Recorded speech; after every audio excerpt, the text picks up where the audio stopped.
हाँ तो बेटा, सभी को जय Hind.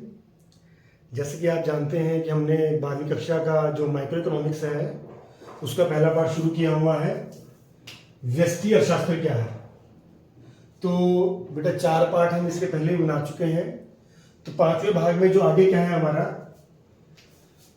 Positive economics and normative economics, the difference, मतलब अभी हम अंतर की बात करेंगे। पिछले वीडियो में हम लोग बता चुके हैं वास्तविक और आदर्श अर्थशास्त्र क्या होता है। अब इनमें अंतर क्या है, अंतर पढ़ेंगे।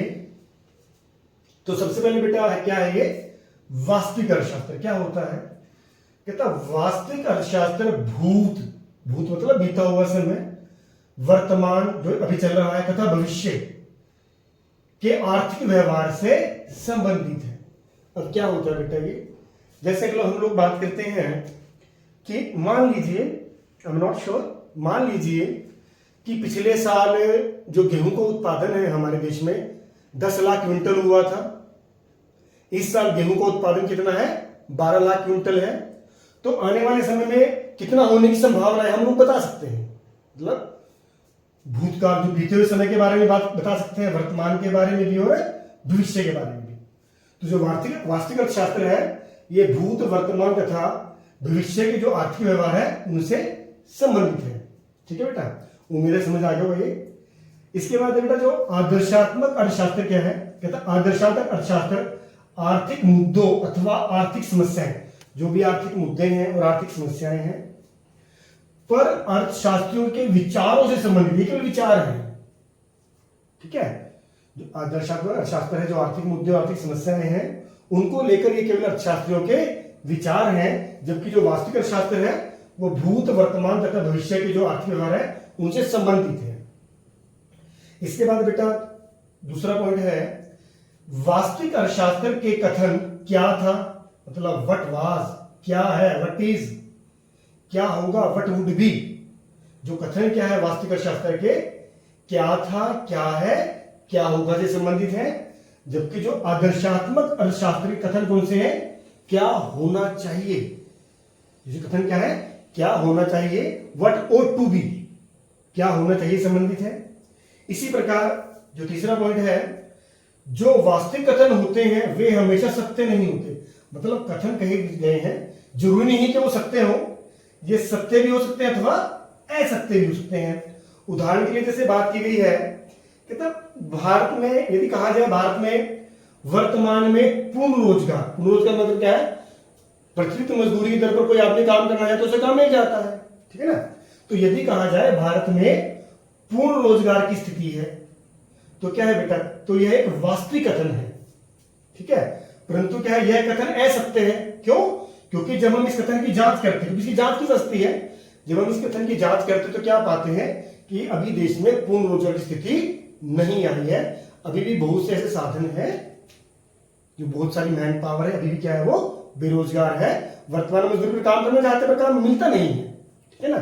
तो क्या बात की गई यहाँ पे, जो वास्तविक कथन है वे हमेशा सत्य नहीं होते, ये सत्य भी हो सकते हैं और असत्य भी।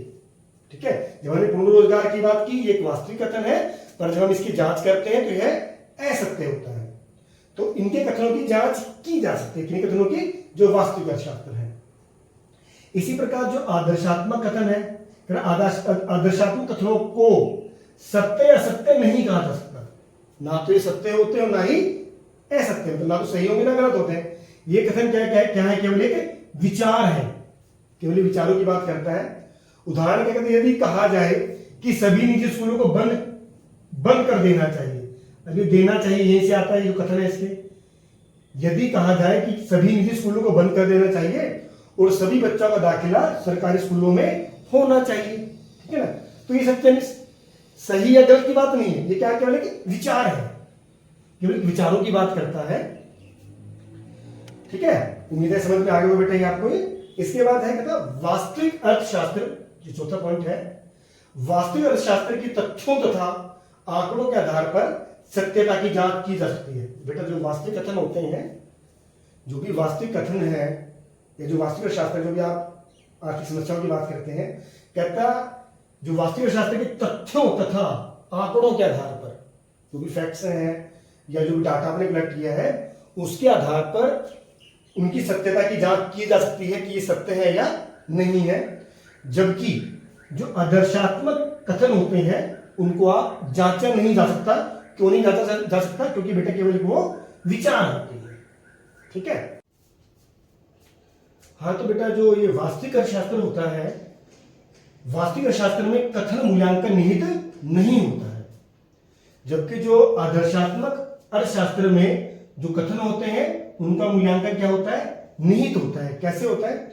जैसे कई प्रकार की जो आर्थिक समस्याएं होती हैं, उन आर्थिक समस्याओं को सुलझाने के संबंध में जो आदर्शात्मक अर्थशास्त्र है अपने सुझाव देता है, इसलिए उनका मूल्यांकन करता है। इसलिए लोग कहते हैं अर्थशास्त्र में जो कथन है उनका मूल्यांकन निहित होता है, जबकि जो वास्तविक अर्थशास्त्र होता है उसमें कथनों का मूल्यांकन निहित नहीं होता है।